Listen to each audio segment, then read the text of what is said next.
The Scream Kings are in no way responsible for any encounters with the paranormal, extraterrestrial abductions, eldritch insanity, hauntings, curses, hexes, demonic possessions, cryptozoological sightings, or any loss of sleep that may result from listening to this podcast.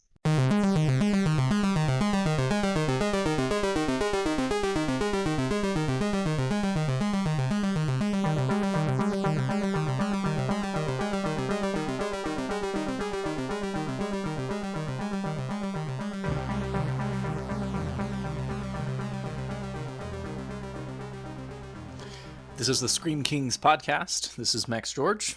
And I'm Nathaniel Darkish.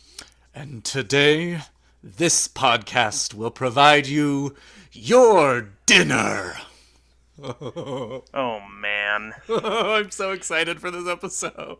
Let's just say we have a Thanksgiving treat for you all. And by treat, I mean movie that is entertaining but not good. Nathaniel, I'm not sure if we've ever roasted a movie like we will be today on the podcast before. It might be a first for us. Well, I think it'll be fun and appropriate, because what better than a holiday in which you roast turkey and potatoes and all of that than to roast a movie alongside it. I know we've had some movies that haven't done as well, and we've been pretty critical about them, but there is few and far between to say about this movie as far as good things. Okay, and I guess to clarify so people know what on earth we're talking about, we are talking about the newest, as of today, entry in Hulu's Into the Dark series, their new film, Pilgrim, which is a Thanksgiving-themed horror film. I believe their second Thanksgiving-themed horror film in this series. And Nathaniel, before we get too involved, do you maybe want to talk a little bit about Into the Dark? I just kind of found out about it through this movie, and I'm pretty excited. But do you want to give us some more background about what this is? Yeah, so Into the Dark is basically a anthology series, where each one is a film. I guess some people say, hey, it's TV episodes. Some people say they're, standalone or films. But basically, there's 12 episodes, so kind of one for each month of the year, and then so this is their second year of doing this now, and each one kind of is themed around a holiday or a time of the year, and they are basically produced by Blumhouse and Hulu, kind of working in conjunction with each other, and so it's kind of a low budget approach to making horror films that are kind of themed around the time of the year. And I think the idea is a really solid one. I don't know if it maybe is as solid in execution as it is in concept, but I think it is a lot of fun, and I definitely want to check out more of the films that they've made, because I personally think that it's fun that more horror is kind of being produced, by Hulu and by these, different kind of streaming services, because, a lot of times we don't see horror coming from the kind of TV community other than just a handful of series, and so I love that this is happening, even if it's not necessarily the best. Yeah, I would agree. I've seen inadvertently a few of the other, I don't want to call them episodes, let's just call them movies. There was one last year they did for Christmas, which was called Puka. It had this kind of crazy Furby-like character on a rampage, and that one was okay. It wasn't amazing, but again, I think it's a really important thing that these streaming companies are kind of diving into the horror genre. I know Netflix has kind of done a lot with Haunting on Hill House and the Sabrina series, and Hulu's kind of stepping into the water as well. It's the age of streaming, and there's some really good stuff out there. I mean, if anyone has listened to our Haunting of Hill House episode, we raved about that, and that was Netflix produced. So hopefully we get a little bit more better quality content than The Pilgrim. But I'm really looking forward to seeing what these streaming services can do. Absolutely. I think that, especially, with services like Shudder being, specifically targeted to the horror community, and then also just, other services kind of recognizing, hey, like, horror is a viable market that can bring people in. I think we will ultimately see a lot of good come from it. And if nothing else, we've seen these services be an opportunity for, horror movies that were having trouble finding distribution or things like that to come out in a much quicker fashion than necessarily a lot of films getting made and then just floating around festivals for 10 years before they actually get picked up by anybody. So I like that this is an option that we have, and so I think streaming can really do a lot for horror, especially independent horror like this. And actually, my Stay Spooky segment that I have for this episode comes from Shudder itself, and it's a Shudder produced film. So a lot of times we can get really good content from these streaming services. Absolutely. But we will get to that later on in the episode. But first, I guess let's just talk about what this film Pilgrim is about. What the plot is. Can I please do it? Yes, please. Okay. This is, for those of you who are familiar with our podcast, you know that I don't love B movies, and this was like a C movie. Like one step further and it would have been B. So I have a lot to say, and I probably have a lot of giggles to do. As far as a plot goes, though, it's actually kind of an intriguing plot. I was, when I heard about it... I like the concept a lot. I do, too. So there's this little family, Cody and her little brother, Tate, standard American kids, their moms, or their mother, Anna, and her husband, Shane, want to kind of mix things up this year. Anna is kind of one of those stereotypical, for lack of a better term, Karens. She seems very controlling, very gets what she wants, also is very much consumed by the idea of what other people think of her. And so she has this idea to hold this big Thanksgiving party, but she's hired these like method actors / cosplayers is kind of what it is, who are supposed to essentially reenact the first Thanksgiving. And Cody, the main character, who's played by Rain Edwards, who I thought did a pretty fantastic job given what she had. Yeah. She's very hesitant about everything from the start. I think she's the smartest character. Mm-hmm. But as the show goes on, these crazy pilgrims, you start to find out that it's not what it seems, and they belong to this weird pilgrim cult, and their mission is to make people be grateful for the things they have, and if they're not, then they take things into their own hands. And needless to say, things get a little murdery and a little cannibalistic. And it's just a wild ride, and it's insane, and I love it and hate it at the same time. Yeah, so I guess, should we kind of jump into what we liked about it, and then we can kind of talk about why it... Yeah, why is this love-hate relationship with this film? Because, like, it was one of those things where, I watched it, I told you to watch it, I like, was eagerly waiting to hear what you had to say about it, because I had a lot of fun with it, even if it's not a great movie. So, like we mentioned, I think the concept and the idea of this plot is very fun. You do not see a ton of Thanksgiving movies, let alone Thanksgiving horror movies, and we'll talk about that later on in the podcast. But this idea of, like, being obsessed with what other people think of us and being controlled by technology is a very relevant topic nowadays. And there were a few lines in the movie where Ethan, who's like the main pilgrim cult leader, would mention that you're so focused on your electronic window that you don't see the rest of the world. And I thought that was actually quite a poignant idea. You know, we, especially this time of the year where we're all supposed to kind of refocus our lives, be grateful, be thankful, be giving, we are still just all consumed by technology. And so that kind of subtle underplot that they were trying to go for, that's where the meat of this movie was for me. I thought it was a great idea. Yeah, absolutely. I think that the idea of taking the idea of Thanksgiving, like kind of the core concept there, and saying, hey, people are ignoring this. People go Black Friday shopping on Thanksgiving. And, like, we are immediately just so obsessed with our technology and our physical items and things like that, and are so obsessed with what stuff we're gonna get.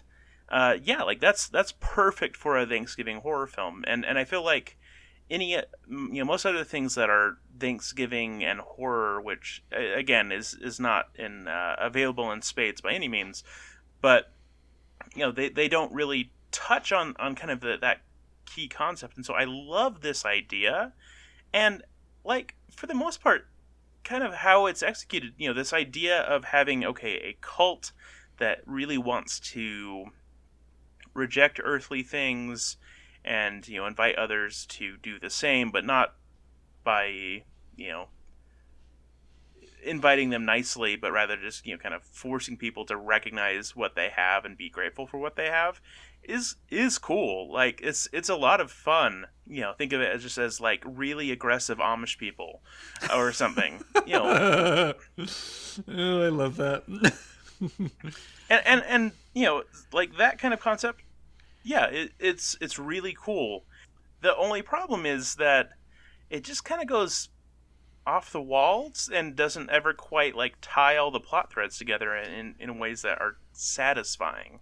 And we'll get there. Let's focus on the good, I think, for now. Yeah. Or it's going to turn into Pandora's box. So yeah, overall, I think the idea of being grateful and being punished for not is really the only way to do a Thanksgiving movie, unless you just talk about the actual authentic what happened in the past and the massacre of the Native Americans. Yeah. Which would be a fantastic horror movie because it actually happened. You made a note in our show notes about you loved that it was a little bit more low budgeted, but it still committed... it was still committed to be a good horror movie. Do you want to kind of give more insight on that, what you were meaning? Yeah.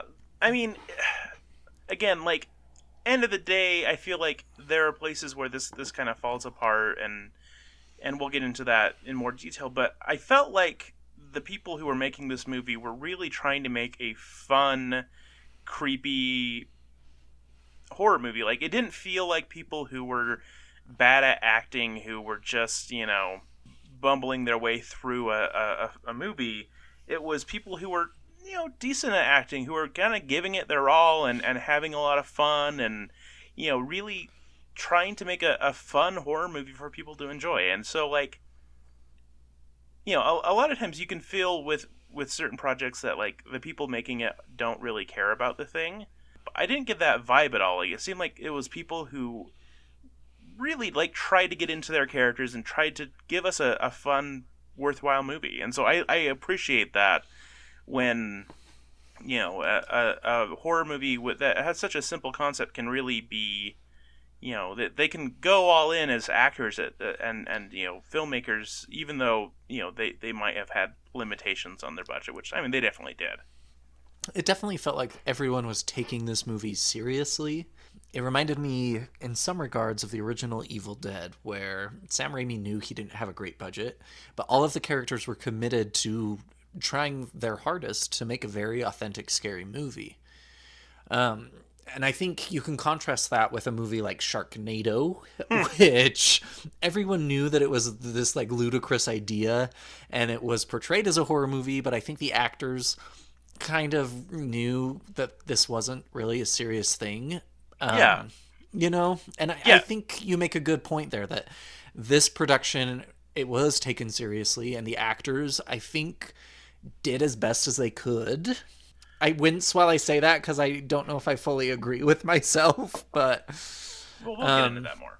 Yeah, and I do think they took it seriously, and I think that's what separated it from like a B movie and stopped me from turning it off, honestly. See, this is my counterpoint to your whole B movie thing, is that this is definitely a B movie. Like, it had a tiny budget, and that's what makes a B movie a B movie. But it didn't make it a bad movie, necessarily, just in and of itself. A lot of times, yeah, it's people who don't have any idea what they're doing making a bad movie. Well, this, like, there's problems with it. And it causes a lot of issues, and there's a lot of issues, but like, they try to make a decent movie.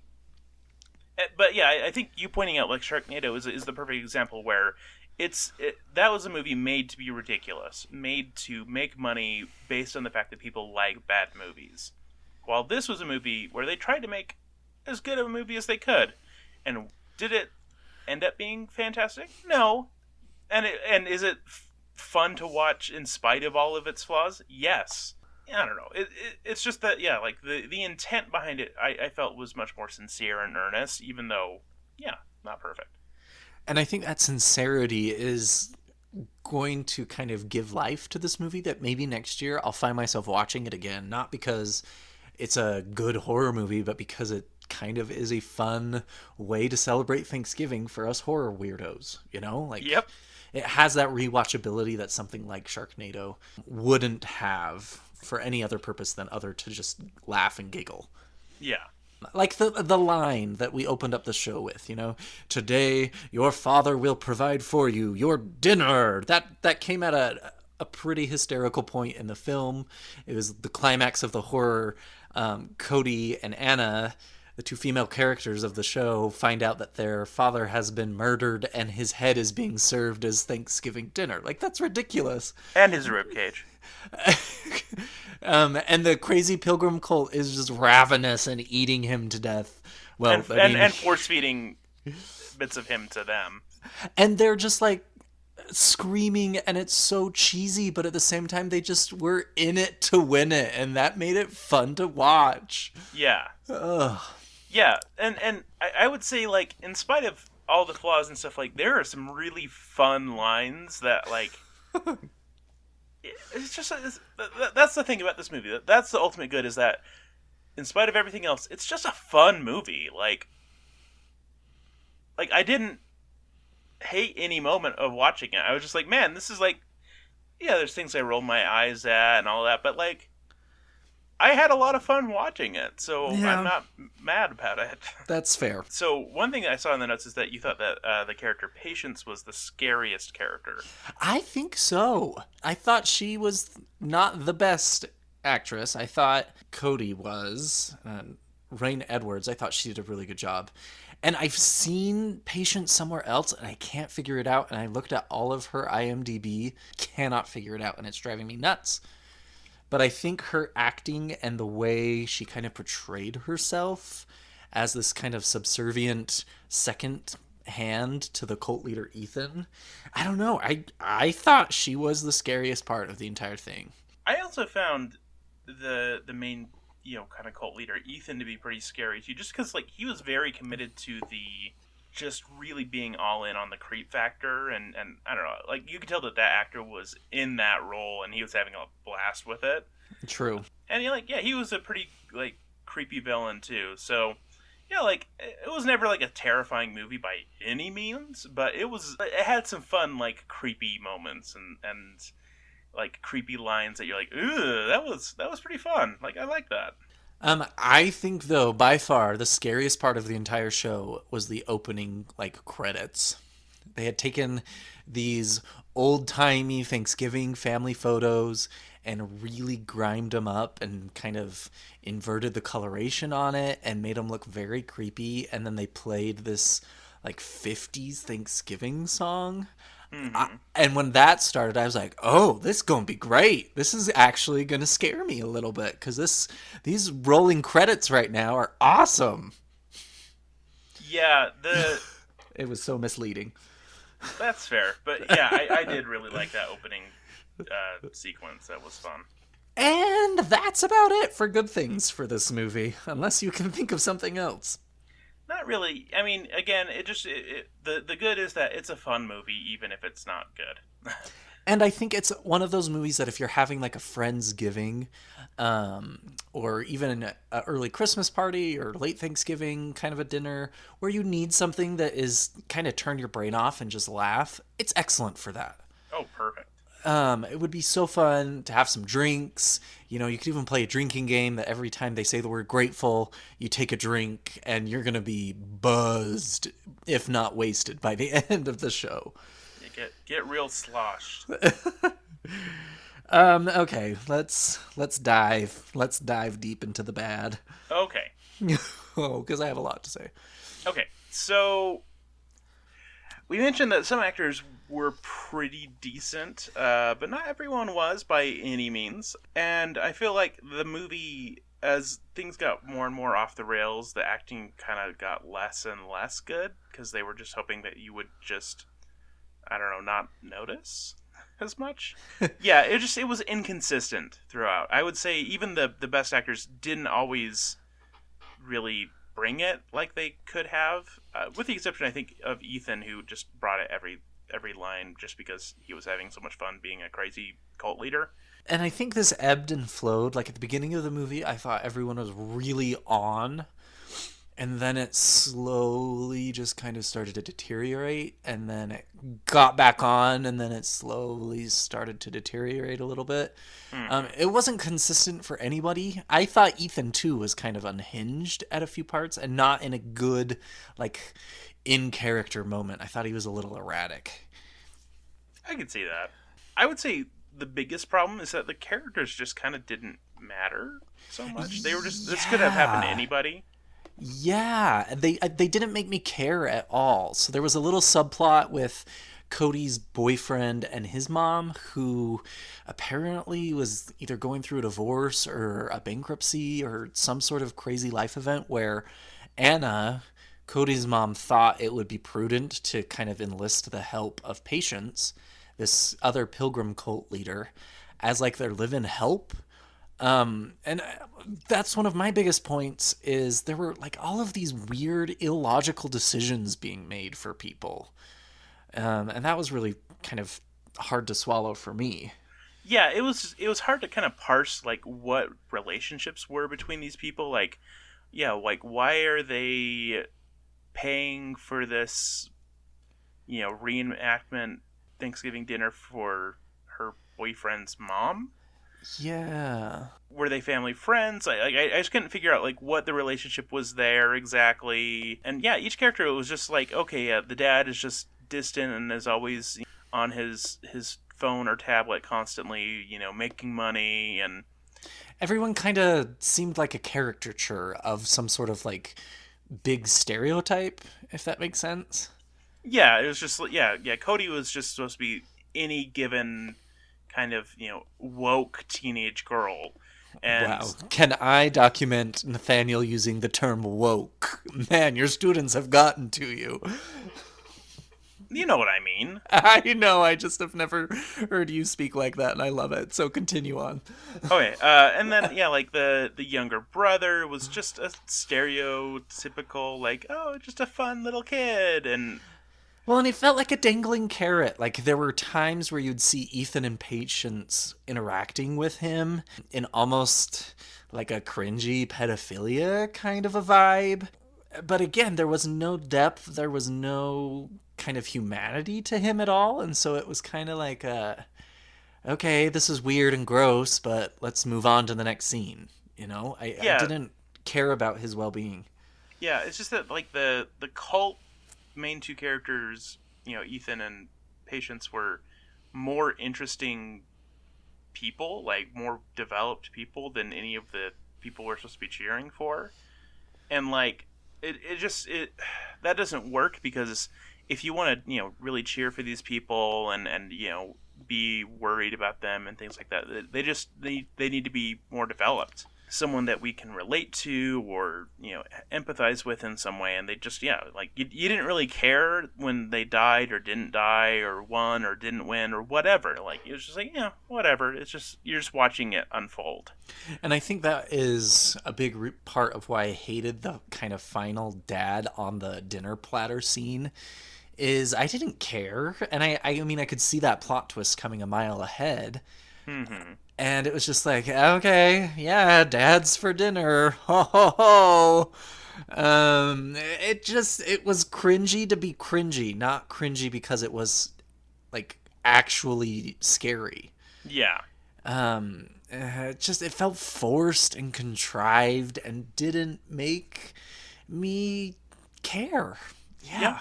Another thing that I didn't love, and I can see from the notes that you didn't like it either, was that so the good guys win, with the exception of the dad, who obviously gets killed and eaten. But yeah, so Anna, Cody, and the brother, whose name is not in my head and doesn't really matter anyway, because he was just such a token character. They survive, they kill the cult, and how they do it is that early in the movie, Ethan takes the boy to go gather berries, and one berry that he gathers is like, oh no, you can't eat that one. That one's very poisonous. And it's like, oh no, I'm sorry. And then, of course, that comes up later when they're having this feast and they're eating all these berries and stuff as part of what they're eating in addition to Dad. And so Cody stealthily grabs some of the berries that they have as decorations, the poisonous ones, and crams them in the berry sauce. And then the cult all eats the berries and start puking blood and then dying, which was fun in terms of the gore factor, but not. But like, what the actual hell? Yeah, it was just like a weak way to like, hey, let's connect these things, and we can't think of a way that they would actually win doing anything else. It's just they have to have them win by slipping some berries in all stealthy like. I have to compose myself because it was one of those plot twists that I did not see coming, but when it finally hit, I wasn't shocked or like wowed by this plot twist. I just laughed for like 3 minutes because I was like, this is the dumbest thing in the world and the weirdest way it could have gone. The berries! The poisonous berries! Oh, as soon as it introduced the poisonous berries early on, I literally, I was watching it by myself and I said out loud, oh, that's not going to be plot relevant at all. I mean, what the hell? And the science behind the berries made no sense. If you eat poisonous berries, you're not going to violently vomit on the ground like that. It just killed me. You should have been here because I was just laughing my butt off at the berries, and I was so glad to see that you thought the same in the notes. Oh man, yeah, the berries are so stupid. So let's talk about the most interesting thing, and kind of like what it sets up as being this interesting thing that they kind of just like never bother explaining or giving us. Specifically, like this cult. Okay, so we have this cult formed by this guy named Ethan, who, yeah, apparently he like lived in an abusive household when he was a kid or something. And but we never know. We never figure it out. Exactly, and then he, because they ate the berries. You know, so basically, yeah, we know that he grew up in an abusive household. He got out of it. ... Somehow formed this group of actors, and now they're this cult that are forcing people to be thankful. And like, I don't mind that idea if we have more of those steps in between, because that's interesting. Like, seeing why someone created this cult and how they justify their actions. And view themselves as good. That's interesting to me. And I think it lends to what we were talking earlier, that there isn't a ton of horror Thanksgiving movies. And so if you have this like child who was traumatically, abused during this holiday, where now he takes it and kind of creates this religion almost of, for lack of a better term, Amish actors who are okay with cannibalism and okay with murder, like, give us more of that. Give him a monologue where he describes what happened, or give Patience a flashback where she joined the cult, or something that pulls us in a little bit more. Yeah, because I feel like, someone, when they were writing this script, they had all of that fleshed out, but then they just didn't put it in the final product. And the problem is that is the most interesting part. And also, like, it ended up being a missed opportunity in a lot of ways, because we have Cody, who her birth mother, her mother, who is not Anna is her stepmom, she left on Thanksgiving, which could be interesting because that can create some interesting parallelism between her and these members of this cult or something like that. But it ended up not paying off in any significant way. Well, and there were a lot of really kind of insightful quips that Cody had against Ethan and the cult regarding like the actual events that happened on real Thanksgiving. Mm-hmm. White supremacy kind of taking over American Indian culture. And even that dynamic would have been fun to see. Cody was an African American, Ethan was a white male. Some of those maybe political undertones played out a little bit more, would have been amazing and really would have elevated this movie to the next level. Maybe if she was Native American, it would have been even more interesting and it would have had more to say. Yeah. I really think that this is the biggest downfall of the movie, is that the cult was the most interesting thing of the entire show, and it felt rushed. It felt forced. It felt contrived. I have a few notes about, at first we get Ethan and we get Patience, and then all of a sudden the dad is okay with them bringing all of their friends over. So there's now 30 of them? Yeah, 30 just of these Pilgrim cult members in the house just hanging out. Who are these people? Also, early on, when it's just Ethan and Patience, overnight a shed materializes out of nowhere, like a shed outside in the backyard. And they also just happen to have this crazy modern/medieval waterboarding seesaw device that they can use. It made no sense.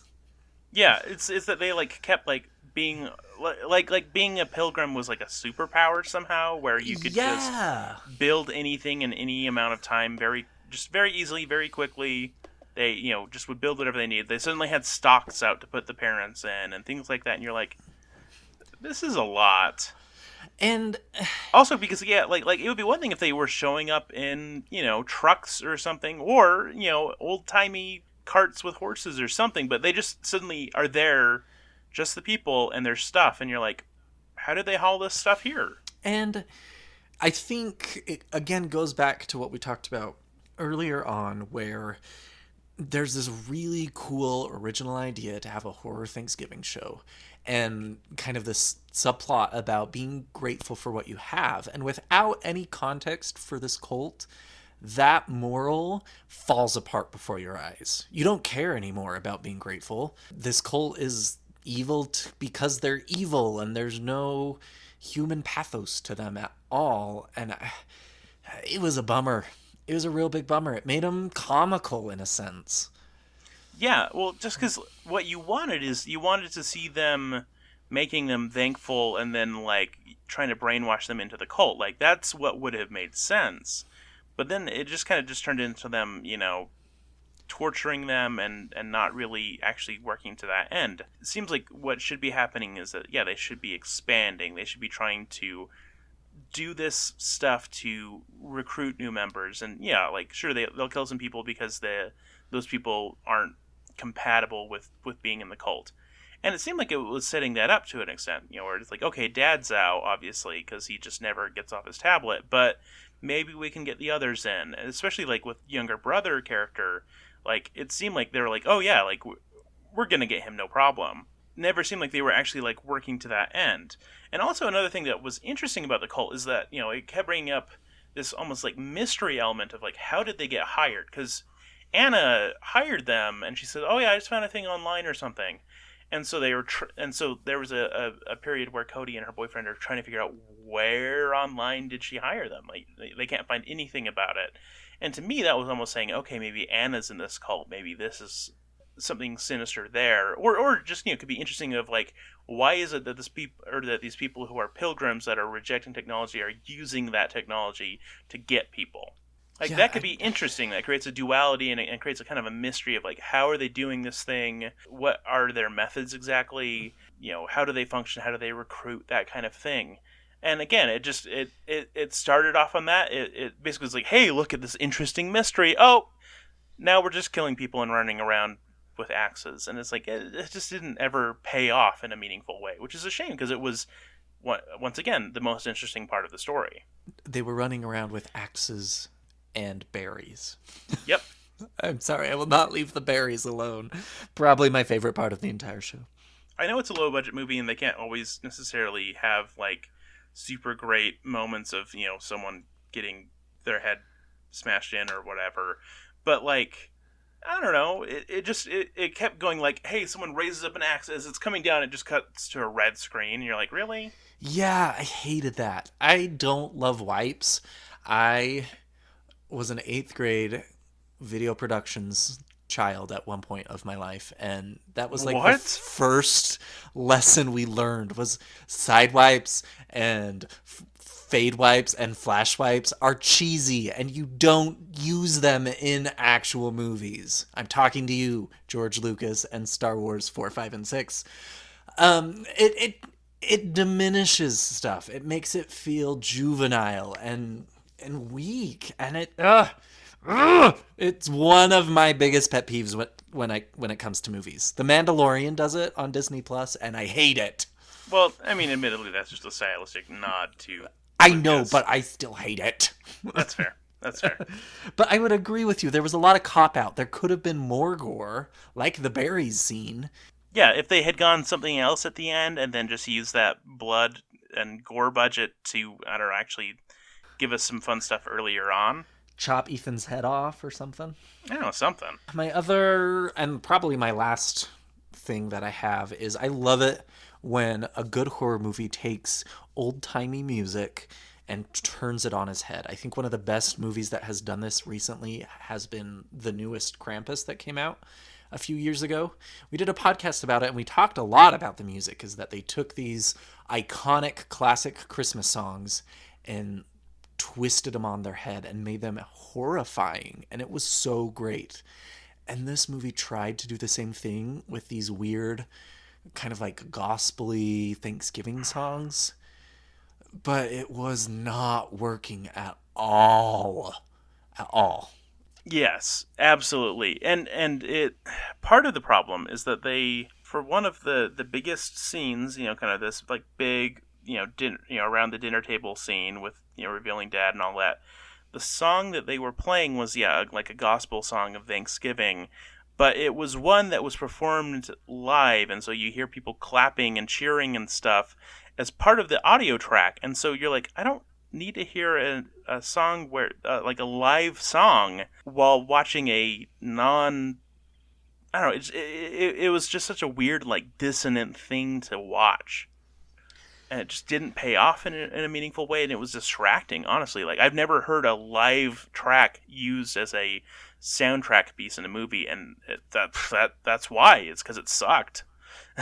It didn't add to the horror. It took away from it substantially to the point where it just it was uncomfortable. Yeah, and like it was actually like the music and stuff was okay for the first half of the movie, but it just kept getting like a little more obnoxious and a little more obnoxious as it went on. And then for those final scenes, it was just like so distracting that it was almost hard to pay attention to the things that were, the crazy action that was going on and people, throwing up blood everywhere and all that kind of stuff, because you hear like a gospel choir singing and people cheering while they're singing, and you're like, what is going on? If you're gonna use music like that, do it the right way. So I guess, should we give our screams and crowns and then jump into kind of talking about Thanksgiving horror in general? Yeah, I give it a 2 for screams. It didn't scare me at all. 2 for screams as well. It was not a scary movie. I didn't give it a 1 because of the originality of the plot and because some of the acting I thought was pretty creepy. For crowns, I gave it a 3, mostly just because it was a fun movie, and there were things that I genuinely liked about the movie. But end of the day, not a good movie. But again, if you are curious by listening to this episode and haven't watched it yet, watch it for the fun. Don't watch it to take it seriously. I gave it a 2 as crowns as well for those exact same reasons. It's fun. It would be a good party show. But other than that, it doesn't really have a ton of value to it. This whole thing kind of begs the question, is Thanksgiving a worthwhile topic for horror? I think so. I think if you put it in the frame of genocide and the actual events that happened in America that brought Thanksgiving to light, I think that's how you do it. You make it kind of a period piece, like something similar to The Witch. Mm-hmm. And you frame it with the first Thanksgiving or something of that regard. I think monsters are tricky to do with this because really, what would you have? Like a giant turkey mutant thing coming after you? Well, you're talking about the most famous Thanksgiving horror film, Thanksgiving. Yes. Oh, so that's my opinion. I think in order to do Thanksgiving right as a horror genre, you have to base it in reality and historical fact. Yeah, I could definitely see that being the way to take it on in a way that's interesting, and especially if it leans into all of the violence against the Native American people, also like all of the disease. It could be like a sort of a epidemic, you know, sort of plague kind of horror film that could be interesting. A horror film about starvation. Yeah, and like you can even go like bring in some cannibalistic elements if you wanted. Kind of go like Amakatsu's The Hunger or something like that. Like those kind of ideas would be interesting and scary and gross, but yeah, I think it works better setting it in an appropriate time period. And again, like this could have been a great movie if they had just really leaned into the cult aspects and the people and the way that people are kind of pricking against things like Black Friday shopping and all of that. And I think that's you could have an effective horror movie set now that plays with those ideas if you have them just really just fully fleshed out. And I think another way to do it would have the movie be centered around some sort of intense family drama, Mm-hmm. almost like a murder mystery, perhaps, but something akin to like Midsummer, where the real fear isn't about the cult, it's what that the people are capable of doing, kind of a thing. Mm-hmm. Maybe a family member's a serial killer, and Thanksgiving is the crack that breaks them, or even something like The Strangers, I think would be beneficial, where you have these home invaders that come in and ruin Thanksgiving dinner, and that's like their MO, is they're the Thanksgiving killers. Mm-hmm. But it can't stray too far, I think.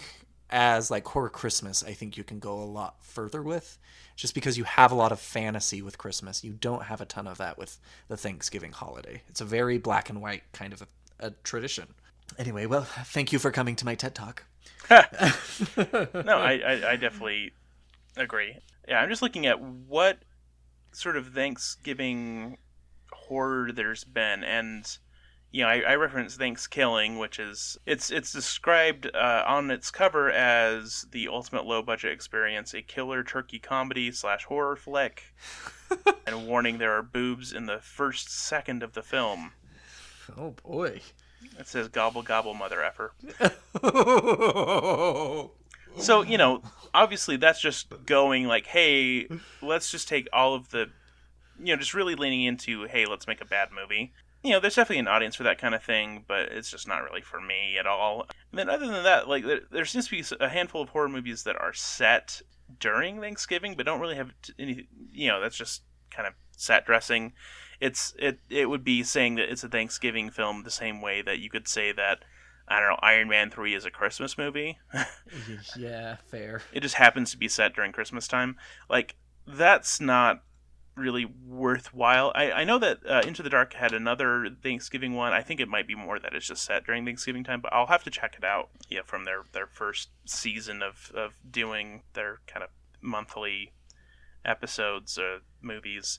But yeah, like for the most part though, it's just Thanksgiving hasn't really been explored. And again, like I think if you really lean into what makes Thanksgiving scary, or what makes the history of it scary, or things like that, then you have room to really play around with something interesting. But we just really haven't had that yet, and it's just again like it's a shame that this movie isn't better, because it has so much potential. Anything else to say about this lovely gem? No, I think we've said it all. So do you want to wow us with the Occult Corner? Yes! I know we haven't done kind of our traditional episode in a while, so I was very excited to kind of whip out one of my good old Occult Corners. For people who know me outside of this podcast, you will know that I am a very big supporter of the Christmas holiday. I love Christmas with all my heart. It's obnoxious, honestly. I'm sure it is, and I apologize. Sorry, not sorry. But that goes further. I love Halloween, and I actually do love Thanksgiving. I love Christmas. I love October through the end of the year. In all reality, I love the holiday season. However, Christmas is the most special, and for anyone I think who's interested in horror, you definitely understand that Christmas is not inherently Christian. There's a ton of pagan Saturnalia. origins, Saturnalia, Festivus, and what I kind of wanted to talk about today, which is Yule. Yule is rooted firmly in neo-paganism and also the Wiccan tradition. Essentially, what Yule is a festival celebrating the rebirth of the sun, actually. A lot of ritual and magic that you do around Yule is rebirth, restoration, returning to light, that type of stuff, which is why you see a lot of Christmas lights and the stars. All of that light symbology is rooted in this kind of idea that Yule is a rebirth of light. And the Wiccan tradition primarily goes into the Green Man, who's also known as Cernunnos, which is the horned god. Wiccan tradition usually has a very male-esque deity, which would be the Green Man or the horned god. But they also have a much more prominent female goddess, the triple goddess. And for Cernunnos, Yule is a big time because he's kind of a dual persona. He has the Oak King, which symbolizes spring and summer, and then you have the Holly King, who actually symbolizes autumn and winter. And so Yule, in itself, is this eternal battle between the Oak King versus the Holly King. And the Holly King reigns from the summer solstice till Yule. So Christmas in itself is actually celebrating the death of the Holly King and celebrating the resurrection of the Oak King, or the beginning of the spring and summer season. Which is funny because winter, like, literally starts like 2 days before Christmas. Yeah, that's exactly what I thought. And I hate winter and the snow. But I thought it would be kind of fun to give people some symbols that they can look at and see as they go about their Christmas season that are very much rooted in pagan symbology. So some Yule animal symbols you'll see will be deers, owls, reindeers, geese, stags. All of those are very pagan-centric. You know that the plural of deer is deer, right? Did I say deers? Yes, and also Oh my reindeers. gosh. Well, I'm not the English major. I'm the science major, so go to hell. Well, that's why I'm here to, fix your horrible faux pas. Oh, thank you. Thank you. Some of the Yule color symbols are, of course, red, white, and green. Yule foods, apple cider, cinnamon cakes, eggnog, gingerbread, mulled wine, spiced meats, roasted apples. I mean, everything that we already do for Christmas. I love how conflated paganism and societal holidays are. It gives me great joy inside. Yeah, well, and that's not an accident by any means. Not at all. I often talk about how I'm an English teacher, but I'm also a history teacher. And it's been really interesting to look at like what was going on with like the Roman Empire and stuff like that, and how, especially when they embraced Christianity, when they would conquer an area, they would look at the traditions of the area and things like that and say, hey, what is the best way to make these people Romans? And typically the best way to do that, the ones that, worked better than the ones that were constant issues, is when they took their folklore and traditions and their beliefs and weaved them into their kind of existing Christian beliefs. And so they took the idea of, okay, we're going to celebrate the birth of Christ, but we don't really know when that is, so we're going to plug that into this pagan idea of Saturnalia and Yule and all of that, and like bring all these things together. That way we can have people who feel like their long held beliefs are part of being Roman, as opposed to the other way around. Exactly. And whenever an empire conquers another territory, it's far easier to create an amalgamation of culture than it is to force somebody into another culture. You just see it through all of history. And religion is a huge, huge kind of example of that. A lot of traditional Christianity has so many kind of roots embedded in paganism because it helps people believe easier. Yeah. In my opinion, at least. To end out, these are some spells that are really beneficial to cast during Yule time. Any sort of spell related to happiness, hope, unconditional love, peace, strength, world healing, or world peace. Again, all of those are very Christmas centric. And then to end it off, just some big Yule symbolism in general. Yule symbolizes hope after darkness, light that comes with the sun, rebirth of the sun, and then Yule logs and Yule trees. So happy Yule, everybody! I hope you'll all have a great time. Ho! Did you notice that Santa laugh I did? Yeah, I did. That didn't seem like a coincidence. Should we do a quick staying spooky and then let everyone go spend the rest of the day with their families because it is Yule time? Yes. Okay, what are you doing to stay spooky? What has been spooky on your radar lately? I watched a really awesome movie on Shudder a few days ago. It's called Haunt.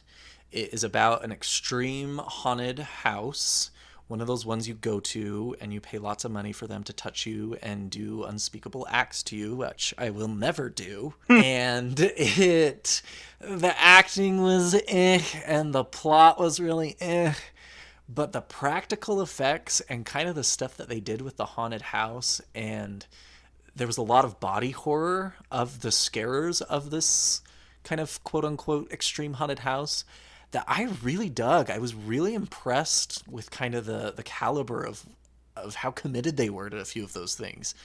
I watched it to the very end, and I thought it was really, really good. It's on Shudder. It's 90 minutes long, so it's kind of a quick and easy show to watch, and I was very impressed. I watched it the night before Thanksgiving to make me grateful for great horror movies. How about you? Okay, so the thing I want to bring up is a book, because I haven't talked about books nearly enough lately on the podcast. So the book I wanted to talk about was one I read last month. It's called Carmilla by J. Sheridan Le Fanu, or I don't really know how to pronounce his name. But so he is kind of the OG of vampire fiction. He actually beat Bram Stoker to writing about vampires by a decade or so. And this is his vampire book. So it's called Carmilla. It's really solid, really tight story. Basically, it's about a girl who, I guess, probably late teens, early 20s, and she has invited this, relative stranger to stay with her and her dad for a while because of some, kind of extenuating circumstances of this relative stranger that they run into, whose name is Carmilla. And Carmilla is just this beautiful, seductive woman who, well, I mean, this won't surprise anyone, is a vampire. And it's kind of watching her slowly try to either seduce or steal the blood of the main character. And it was tense and dark, and I don't know, it was a fun story. I liked it a ton, and I personally would recommend checking out the recent full cast version that Audible did of this particular one as one of their Audible originals. That's how I enjoyed it, and it had like people like Rose Leslie. It had people like David Tennant in it. Oh, hey there. Yeah, a fair number of people, and it's a relatively small cast, but like the voice acting was very good, and it was just a cool, creepy vampire story that again beat Dracula by about 10 years, and it was still a very solid, very tense, creepy, fun story that really did it for me. So definitely pick it up if you want some cred in the older horror fiction realm. All right. Well, next time we return, we're hopefully having a few episodes with some guests, which will be really awesome. But we're also excited to see the new rendition of Black Christmas. So we have a lot coming up. So until then, everyone, stay spooky. Gobble, gobble. Need even more Scream Kings? Here's our obligatory shameless social media plug. Follow us on Twitter or Instagram at Scream Kings Pod. You could also email us at screamkingspodcast@gmail.com. Help us reach a wider audience of horror fans by leaving a review on iTunes or by sharing a link on social media. You can also support the show by going to patreon.com/screamkings. Stay spooky.